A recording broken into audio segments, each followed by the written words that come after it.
Rebonjour les amis, toujours en ce dimanche d'après-midi. Et oui, je sais, j'ai plein de vidéos à rattraper. Je vais brûler un petit bâton d'encens là, vous voyez? Sympa, hein? Pour créer une bonne ambiance et tout.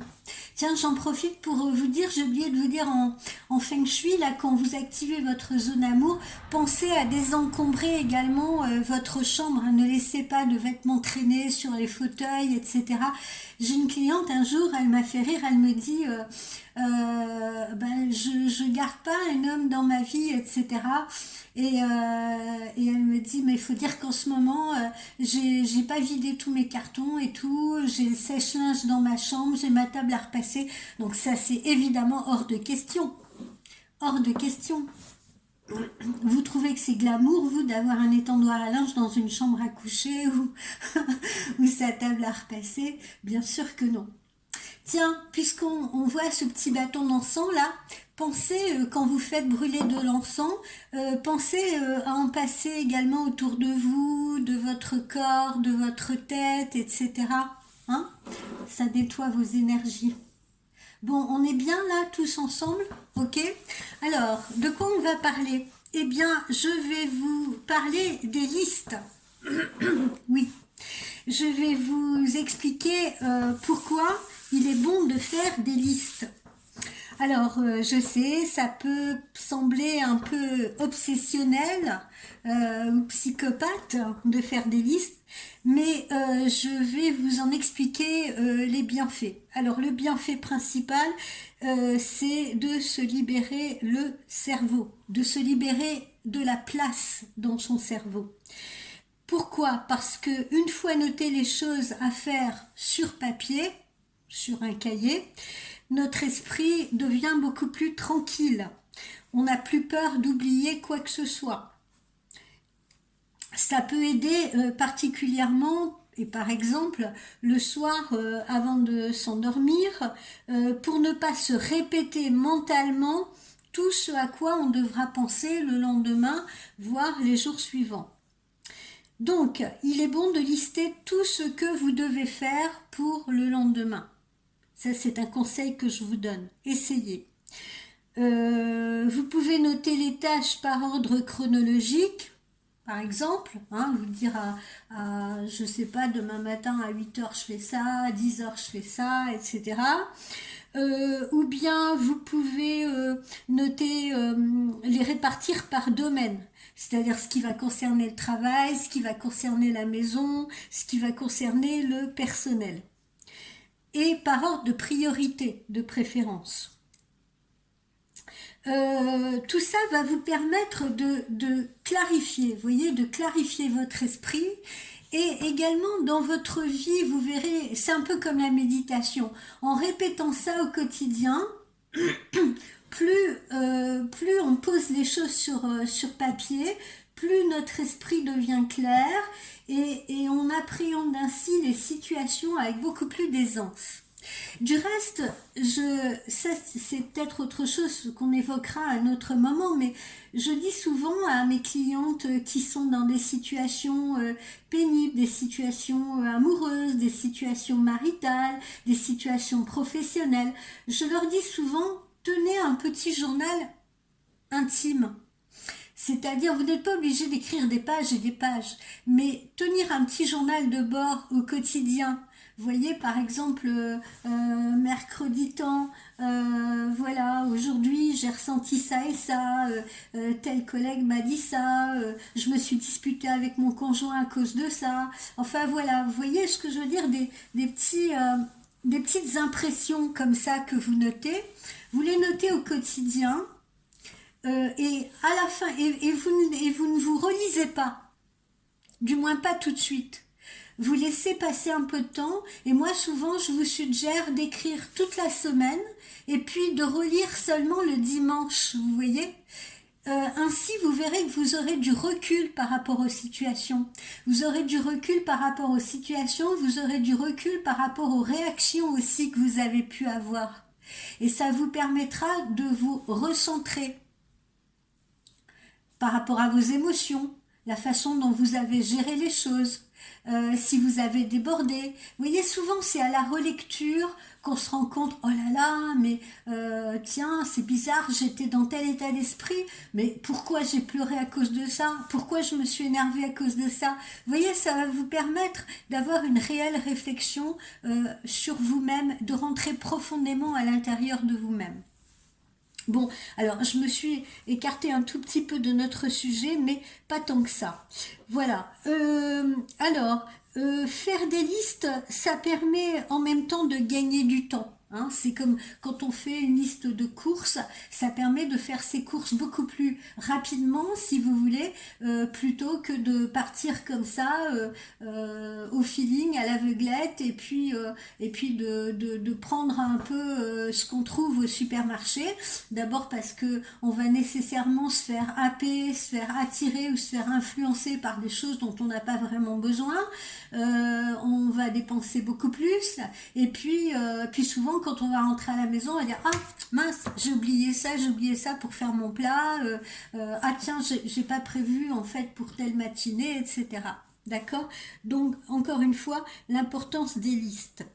Euh, Ça permet également de laisser l'espace nécessaire pour pouvoir ajouter ou réorganiser si besoin. Hein. C'est-à-dire que quand vous faites une liste, moi j'en fais souvent, je le placarde sur mon frigidaire, ça permet justement, on regarde sa liste en passant et ça permet de se dire, ah ben tiens, je pourrais ajouter ça parce que j'ai oublié, ou ça, tiens non, en fait je vais pas m'organiser comme ça demain, ça je vais le faire plutôt de telle heure à telle heure, au lieu de le faire l'après-midi, je vais le faire le matin, etc. Vraiment, ça vous permet de vous organiser au mieux. Et quand il y a de la clarté comme ça dans la tête, si vous voulez, il y a la lumière qui vient en tout, croyez-moi. Voilà, c'est un peu comme une maison. Hein. Plus vous ordonnez votre maison, et plus ça sera clair dans votre esprit. Et là, c'est pareil. Voilà pourquoi je voulais absolument vous parler des listes. Vous n'êtes pas obligé de le faire sur papier. Moi, bien sûr, je conseille, j'ai une petite préférence pour le papier. D'abord parce qu'on écrit de moins en moins, je trouve ça bien dommage. Mais le papier, c'est bien parce que, je vous dis, ça permet de le mettre avec une magnette sur son frigidaire de regarder, de cocher aussi, par exemple, ce qu'on a pu faire dans une journée, ce qu'on n'a pas eu le temps de faire. Et puis ça donne ce sentiment de quelque chose d'accompli. Tiens, ah ouais, mais j'ai fait ça, j'ai fait ça, j'ai fait ça. Vous voyez, c'est une espèce de challenge aussi. On se challenge soi-même. Mais vous pouvez le faire également sur votre iPhone ou sur votre smartphone, bien évidemment. Euh, Ne le faites pas au lit, faites-le de préférence, voilà, quand vous êtes assise, parce que la position c'est important aussi. Hein. On a cette espèce de position de droiture quand on est assis, alors que quand on est au lit, on est déjà avachi, si vous voulez, et ça veut dire que nos pensées, elles ne sont pas aussi vives que justement quand on est assis, quand on est debout, quand on est à un bureau. D'accord? Donc ça aussi c'est important. Ça vous permettra également à la fin de votre journée donc de faire un bilan. Voilà. Est-ce que vous avez pu justement accomplir toutes les tâches que vous vous étiez fixées? Ça, c'est important. Et puis, celles qui, justement, n'ont pas été accomplies, ben, vous pouvez les reporter le lendemain ou vous pouvez les reporter à un autre jour. Vous voyez? Ça, ça aussi, c'est important pour le mental. Voilà. Encore une fois, on se challenge soi-même. Voilà. On note les tâches et puis on a le sentiment du devoir accompli. Et comme ça, on ne procrastine pas non plus. On évite la procrastination parce qu'il y a beaucoup de gens qui procrastinent, qui remettent au lendemain, au lendemain. Et souvent, on se donne des excuses comme ça. D'accord? Euh, Ensuite, ça vous permettra de voir aussi si il y a d'autres tâches que vous avez pu réaliser et que vous n'avez pas nécessairement notées. Donc des tâches en sus, des tâches en supplément. Donc ça c'est bien aussi. Euh, et celles que vous n'aviez pas prévues initialement, eh bien c'est bien aussi de les rajouter à la liste, vous voyez, de les rajouter puis ensuite de les cocher ou de les barrer, parce que vous aurez encore plus ce sentiment d'accomplissement. Vous serez fier de vous en fait. Voilà. Donc, c'est aussi une bonne façon de prendre conscience de toutes les choses que vous effectuez au cours de votre journée. Voilà, du labeur accompli, du travail accompli, ou voilà, des objectifs que vous avez atteints. Voilà, ce qu'il est bon de faire aussi, c'est de penser à rayer les choses qui ne pourront pas être reprogrammées à un autre jour. Voilà, s'il y a des choses qui ne peuvent pas être reprogrammées et que vous n'avez pas pu accomplir, eh bien, rayez, et dans ce geste de rayer, n'y pensez plus. Vous voyez, évitez de le ruminer, évitez de le cogiter. Ça vous apprendra également le lâcher prise. Bah, vous n'avez pas pu, eh bien tant pis. On laisse de côté. D'accord? Ce qui ne peut pas être reporté du tout au lendemain, eh bien tant pis. On apprend à lâcher prise. On laisse de côté. Parce que, suivant le vieil adage, à chaque jour suffit sa peine. Voilà, voilà le petit topo que je voulais vous faire aujourd'hui sur l'importance des listes et je vous encourage vivement à essayer. Voilà, hein, essayez les listes et essayez également ce petit journal de bord. Parce que, croyez-moi, vous verrez, ça vous permettra vraiment de peut-être aussi parfois de dédramatiser certaines de vos émotions, de dédramatiser certaines situations. Vous savez, parfois j'ai des clientes qui m'appellent, d'ailleurs, elles sont mignonnes, elles me font sourire, elles me disent oh là là, vous vous rendez compte, il m'a pas appelé, j'ai pas de nouvelles de lui et tout. Et moi je leur pose la petite question, je dis ah bon, mais depuis quand? Oui, mais ça fait depuis ce matin, vous vous rendez compte, on est bientôt cet après-midi, il m'a pas appelé, il m'a pas envoyé de texto, il m'a pas envoyé de message, etc. Eh bien, si ces petites clientes-là, et j'en ai beaucoup, hein, croyez-moi, si elles notaient justement sur leur petit journal de bord, par exemple 9 heures du matin, j'attendais un texto, il m'a pas appelé, 10 heures, ça me met en colère, ça me met en rage, 12 heures, mais qu'est-ce qu'il peut bien faire et tout.